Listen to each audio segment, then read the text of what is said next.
শুভ শারদিয়া। আজ দশমীর গল্প বলবো। আজকের প্ল্যানটা একটু অন্যরকম। অ্যাজ ইউজুয়াল সকালবেলা ঠাকুর পুজো করে নিয়ে তারপরে আমরা তিনটেতে মিলে আবার বেরিয়ে পড়লাম। বেরিয়ে পড়ে সর্বপ্রথম বাগমোড় সপ্তর্ষি ক্লাবটা দেখলাম।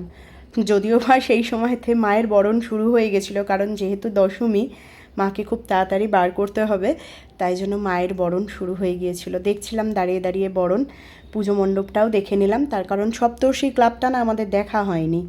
দেখুন বিদায়বেলা চলছে, বড়ই কষ্টের এই মুহূর্তটা। তারপরে চলে গিয়েছিলাম সোনালিদের বাড়ি, কারণ আজকের প্ল্যানটা একটু অন্যরকম ছিল। সেটা কীরকম, সবাই একসাথে খাওয়া দাওয়া করব। দেখুন কি বৃষ্টি পড়ছিল, বাপরে বাপ। তারপরে সোনালি গেছিলো ঠাকুর বরণ করতে, করে এসে আমাকেও দেখুন সিঁদুর ফিঁদুর দিয়ে সাজিয়ে দিয়েছে। তারপরে বসলাম খেতে। ছিল বিরিয়ানি পিকনিক, কিন্তু আমার ওই ভাত দেখলে একটু ভালো লাগে খেতে, তাই একটু ভাত খেয়ে তারপর বিরিয়ানি খেলাম। খেয়ে দিয়ে চলে গেলাম ওদের মণ্ডপে, তার কারণ ওদের বেশ সুন্দর গেম চলছিল, বাচ্চাদেরকে নিয়ে বড়োদেরকে নিয়ে সকলকে নিয়ে। প্রথমে ছিল এই গেমটা, বালতির মধ্যে বল ছুঁড়ে ছুঁড়ে ফেলতে হবে। ভীষণ ভালো লাগছিল, সকলে মিলে বেশ আনন্দ করে করে খেলছিল।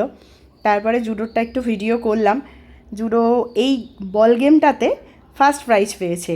আবার ক্যান্ডেল গেমেও নাম দিয়েছিল, আর ক্যান্ডেল গেমে যেটাতে নাম দিয়েছিল সেটাতে ও সব থেকে বেশি ক্যান্ডেল জ্বালিয়েছিল।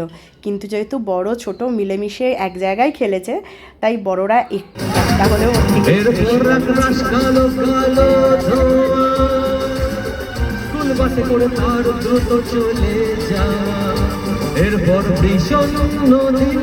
সৌরভের গান চলছে, সবাই ওকে ধরে বেঁধে প্রত্যেক বছর বসিয়ে দেয় এই ক্লাবের সামনে গান গাওয়ানোর জন্য। হাজার কবিতা বেকার সবিতা, হাজার কবিতা বেকার সবিতা, কিছুতেই ছাড়তে চাইছিল না।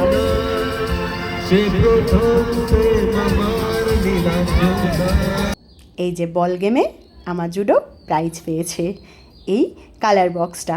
তারপরে রাত্রেবেলা ওদের যেহেতু এই ঠাকুরগুলো দেখা হয়নি বাগমোড় রথতলার, তাই ওরা একটু দেখে নিল, আমরাও ওদের সাথে ঢুকলাম, কারণ তখন মোটামুটি ফাঁকা হয়ে গিয়েছিলো, যেহেতু রাত্রি প্রায় 12:30 বেজে গিয়েছিল। তা যেহেতু আমরা ওই রাত্রের দিকে তো দেখিনি, এগুলো সকালের দিকে দেখেছিলাম বলে রাত্রেবেলা আর একবার ঢুকলাম। ঢুকে ত্রিপর্ণ তারপরে রথতলা সমস্ত দেখে আমরা চলে এলাম আমাদের বাড়ির দিকে। দশমীটা এইভাবেই কাটিয়েছিলাম। আর এটা দেখুন আশীর্বাদ ক্লাবের ঠাকুর, অসম্ভব সুন্দর করে এখানের মাকে।